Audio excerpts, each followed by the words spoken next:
Aujourd'hui, il y a une commission qui se réunit pour modifier, encore une fois, j'allais dire de façon précipitée, urgente, alors qu'il n'y a pas d'urgence, pour modifier le schéma départemental des carrières. En fait, il s'agit des carrières. Les carrières, c'est les matières premières, la roche.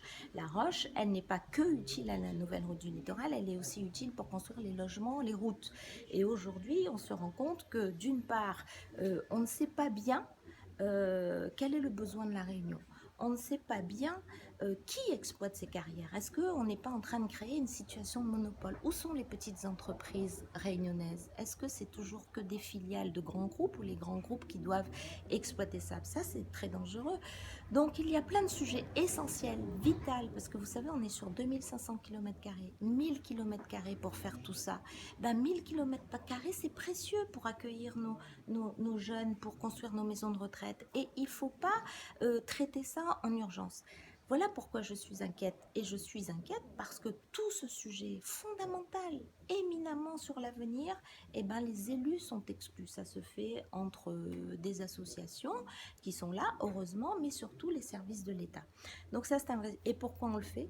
Parce que, en fait, on va traiter l'incompétence, l'irresponsabilité du président de région qui, depuis 2010, aurait dû faire ce travail avec les services de l'État. Et à ce moment-là, on n'aurait pas été dans l'urgence et les choses se seraient faites en toute transparence, en toute responsabilité. Et je crois bien que les Réunionnais méritent beaucoup de considération dans ces domaines. La seule raison, il me semble, moi, c'est pour sauver la nouvelle route du littoral. Quitte à faire de grandes blessures dans la terre réunionnaise, quitte à exclure les entreprises réunionnaises et peut-être à installer des situations de monopole d'exploitation de nos matières premières, ce qui est grave, quitte à faire tout ça, il faut absolument sauver cette nouvelle route du littoral, quitte à jeter les Réunionnais du haut du précipice, parce que le vrai précipice, c'est que demain, nous n'ayons plus la maîtrise de nos matières premières, que les retards de la nouvelle route du littoral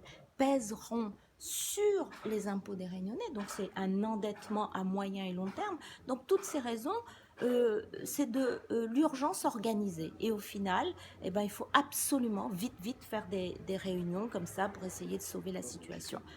Oui, je crois qu'il y a une volonté très claire depuis longtemps, c'est pas de l'État, de pallier à l'inconséquence de la région. Une fois que les choses sont parties, il faut accompagner coûte que coûte la région pour sortir de cet empêtrement qui coûte cher à la terre réunionnaise, qui coûte cher à l'économie réunionnaise et qui coûte cher aux citoyens réunionnais. Donc oui, l'État, aujourd'hui comme hier, pousse et poussif jusqu'à être à la limite du droit d'ailleurs, pour essayer de sauver ce grand projet qui a été fait en dépit du bon sens.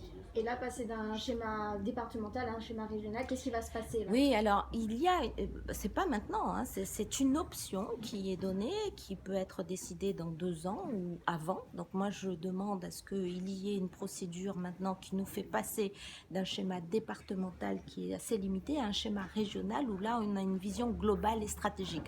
On ne change pas les choses juste pour la nouvelle route du littoral, mais on regarde quels sont nos besoins et comment exploiter.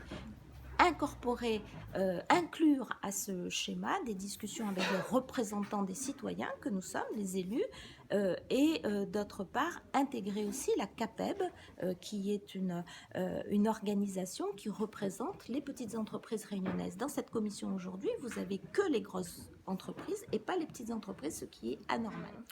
Mais écoutez, ça aurait pu être fait depuis longtemps, je crois. Moi, j'ai entendu des ingénieurs, des gens me dire qu'il y a 2 ou 3 ans, on aurait pu faire du viaduc.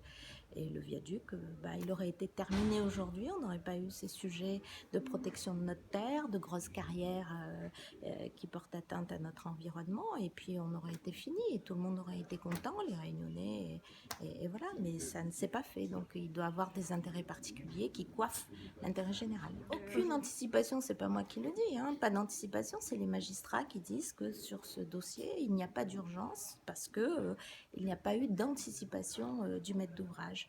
Et par voie de conséquence, il n'y a pas d'urgence. Donc ça, c'est ce que les magistrats disent.